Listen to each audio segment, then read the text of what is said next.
Tokyo Paralympic के निशानेबाजी में 5 पदकों के साथ देश का गौरव बढ़ाने वाले टोक्यो पैरा ओलंपिक के निशानेबाजी के कोच सुभाष राणा का मसूरी पहुंचने पर भाजपा कार्यकर्ताओं के साथ आम लोगों ने गर्मजोशी के साथ स्वागत किया। इस मौके पर भाजपा कार्यकर्ताओं ने सुभाष राणा का फूल माला और मिठाई खिलाकर अभिवादन किया। सुभाष राणा ने मसूरी में पत्रकारों से वार्ता करते हुए बताया कि देश के प्रधानमंत्री द्वारा उनकी टीम के द्वारा ओलंपिक में 5 मेडल जीतने के बाद काफ़ी गर्मजोशी के साथ उनका स्वागत किया। उन्होंने कहा कि प्रधानमंत्री नरेंद्र मोदी द्वारा उनके 3 से 4 घंटे का समय दिया गया और सभी खिलाड़ियों को एक एक करके वार्ता की। वो उनके अनुभवों को जाना, वो उनका हौसला अफजाई की, उज्जवल भविष्य की कामना की। उन्होंने कहा कि प्रधानमंत्री के साथ हुए संवाद खिलाड़ियों के साथ उनके जीवन का सबसे अनोखा अनुभव और पल था। उन्होंने युवाओं को संदेश देते हुए कहा कि युवा नशे से दूर रहें और अगर नशे से दूर नहीं रह सकते तो अपने अंदर देशभक्ति का नशा करें जो उनके भविष्य में प्रत्येक क्षण काम आएगा। सुभाष राणा ने कहा कि युवाओं को धैर्य रखने का भी संदेश दिया। उन्होंने कहा कि अमूमन देखा जाता है कि आजकल युवा अपने भविष्य का लक्ष्य निर्धारित नहीं कर पाते हैं। वह लक्ष्य अगर निर्धारित हो तो उसको प्राप्त करने के लिए लगातार प्रयास करें और धैर्य रखें, ना कि इधर उधर भटकें। उन्होंने कहा कि धैर्य, आत्मविश्वास और दृढ़ इच्छा अगर हो तो निश्चित है आपको सफलता मिलेगी और लक्ष्य प्राप्त कर पाएंगे। उन्होंने कहा कि जीवन में प्रत्येक व्यक्ति के जीवन में उतार चढ़ाव आते हैं, ऐसे में किसी व्यक्ति को हार नहीं माननी चाहिए और धैर्य का परिचय देते हुए अपने लक्ष्य को प्राप्त करने के लिए आगे बढ़ते रहना चाहिए। उन्होंने कहा कि वे खुद पहाड़ से आए हैं और पहाड़ में प्रतिभाओं की कमी नहीं है। प्रतिभाओं को निखारने के लिए उनको सही प्लेटफॉर्म देने की साथ गाइडलाइन की ज़रूरत है। उन्होंने कहा कि अगर पहाड़ के खिलाड़ियों को सरकार की ओर से मदद मिल जाए तो वह भी देश में नाम हासिल कर सकते हैं। उत्तराखंड के खेल नीति तैयार हो रही है। उनको पूरा विश्वास है कि मुख्यमंत्री पुष्कर सिंह धामी और खेल मंत्री अरविंद पांडे के नेतृत्व में प्रदेश की खेल नीति काफ़ी प्रभावी होगी और खिलाड़ियों को उससे काफ़ी मदद मिलेगी। उन्होंने कहा कि राजनीति में जाने का उनका कोई इरादा नहीं है, परंतु अगर पार्टी उनको चुनाव में उतारेगी तो उसके लिए तैयार हैं। उन्होंने कहा कि वे खेल खिलाते हैं, परंतु अगर पार्टी चाहिए तो वह चुनाव को खेल भी खेलेंगे।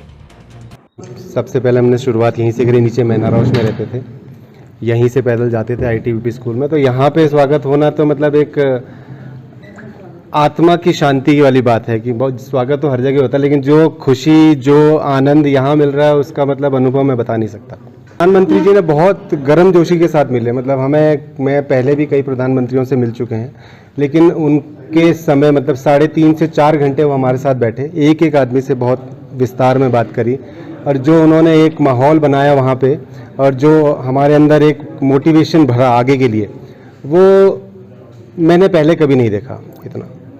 और देशवासियों के लिए यही संदेश देना चाहूँगा, खासतौर पे युवाओं के लिए, क्योंकि मैं युवाओं को कहीं ना कहीं रिप्रेजेंट करता हूँ। तो उनके लिए ये 2 चीज़ें हैं, एक तो नशे से दूर रहें, अगर दूर नहीं रह सकते हैं तो देशभक्ति का नशा पालें जो कि हर जगह काम आएगा, और दूसरा थोड़ा सा मतलब धैर्य दें। हमारे युवा क्या है, एक काम पकड़ेंगे, वो नहीं होगा तो दूसरी तरफ चले जाएंगे, वो नहीं होगा तीसरी तरफ।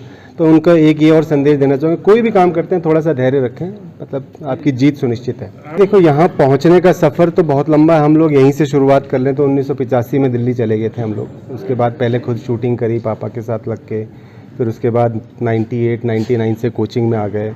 तो सफ़र तो लंबा है, इसीलिए मैं बोलता हूँ ना युवाओं को भी थोड़ा सा सफ़र में समय लग सकता है, लेकिन अगर आप लगे रहें, डटे रहें, धैर्य से काम करते रहें तो कहीं ना कहीं अचीवमेंट मिलनी ही मिलनी है आपको।